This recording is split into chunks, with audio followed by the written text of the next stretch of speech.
So let's talk about Arsène Lupin, the gentleman thief.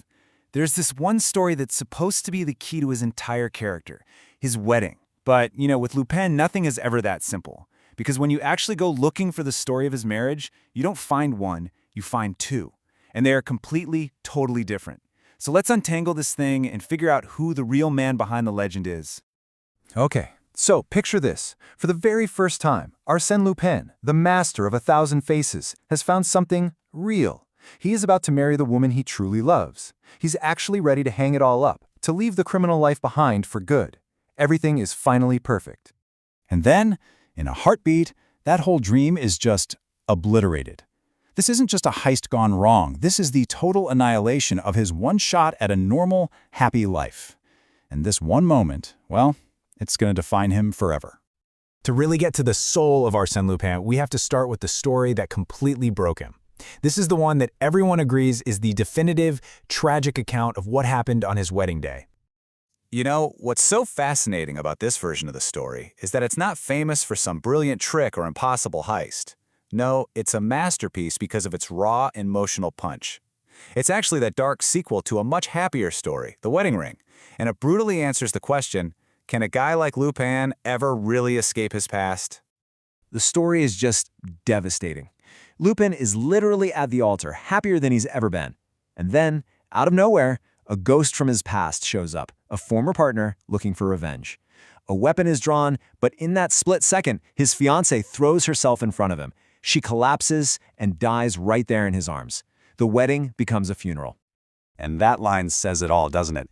This is the long-term consequence. The carefree, swashbuckling adventurer from the early stories, he dies right there with his bride. He becomes this darker, more world-weary guy. This tragedy is the source of that melancholy that just haunts him through all his other adventures. So, that seems pretty definitive, right? A tragic, character-defining moment. Case closed. But this is where things get really weird, because there's another story, published under the exact same title, that tells a completely different tale. Yep, you heard me right. 2 stories, 1 title. And the second one?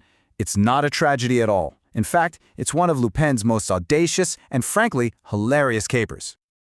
The difference between these two is just night and day. On one hand, you have this heartbreaking story about a real bride and a vow shattered by death. On the other, you've got this theatrical comedy about a legal scheme to free a woman from her overbearing father. So how can both of these possibly exist? All right, let's dive into this second wedding. This isn't a story about love. It's about wit, pride, and one spectacular, very public challenge. The cast of characters in this version is just classic Lupin. You've got our man as the ultimate showman. His target is this ridiculously proud duke, and the quote-unquote prize is his sheltered daughter Angelique. And of course, you can't have a good caper without the police, the Sûreté, that's the French national police force of the time, led by the perpetually confused Inspector Ganimard. Lupin's whole strategy here is pure psychological warfare. He kicks things off by sending a very polite letter to the Duke, publicly asking to marry his daughter. The Duke, of course, scoffs and turns his house into a fortress. So what does Lupin do? He escalates, pulling off the impossible. He kidnaps the Duke himself from a locked room. So how in the world did he pull that off? No magic, just pure, brilliant planning.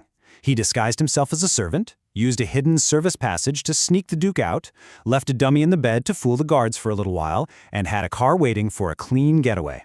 It's a classic locked room mystery solved with absolute theatrical flair. And here's the punchline, the crucial part of this whole thing. The wedding was never really the goal. It was a brilliant legal game. By staging this chaotic, decoy-filled ceremony, Lupin created a situation that was just legal enough to transfer Angelique's entire fortune into her own name. It freed her from her father's control, but it was totally void where it really mattered. It didn't actually marry her to anyone. So here we are. 2 completely different stories, 1 single title. One is a heartbreaking tragedy, the other is a satirical masterpiece. What on earth does this tell us about Lupin himself? I mean, just look at the comparison. The tones couldn't be more different. The goals are on opposite ends of the spectrum. One is about saving his own soul, the other is about social justice. And the impact on Lupin? One story creates a broken, haunted man, and the other just reinforces his image as the untouchable, genius trickster. And that, right there, is the heart of it all. These aren't just conflicting stories. They're the two warring halves of the same man. They represent this deep, profound duality at the core of his character. This internal battle, right? This idea that he's both a tragic hero and a brilliant performer at the same time. That's exactly why Arsène Lupin is still so fascinating to us even more than a century later. He is literally defined by this tension. On one side, you have this deep, incurable wound from the love he lost. That's what gives him his depth, his soul. And on the other, you have this boundless, theatrical wit that lets him pull off the impossible and just laugh in the face of it all. So that leaves us with the ultimate question, doesn't it? Which one is the real Lupin? Is he the man forever haunted by the ghost of his dead bride, or is he the showman orchestrating a fake wedding just for the fun of it? The answer, of course, is that he is both. And that's exactly what makes him unforgettable.